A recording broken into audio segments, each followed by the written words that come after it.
Doctor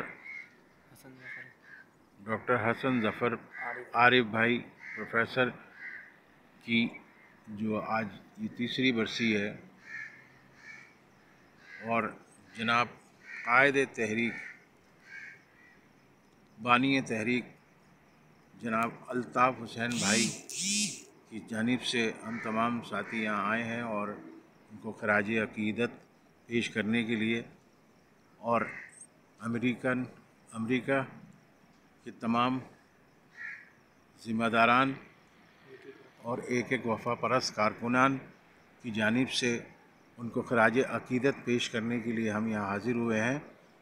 और हम दुआ गो हैं कि परवरदिगार इनके तमाम तर ख़ताओं को, इनकी तमाम तर गुनाहों को माफ़ फरमाए और उनको जन्नतुल फिरदौस में आला मकाम अता फरमाए। तमाम शहदा को परवरदिगार आलम अपने हबीब के सदक़े में जन्नतुल फिरदौस में आला मकाम अता फरमाए। आमीन सुम्मा आमीन इलाही आमीन।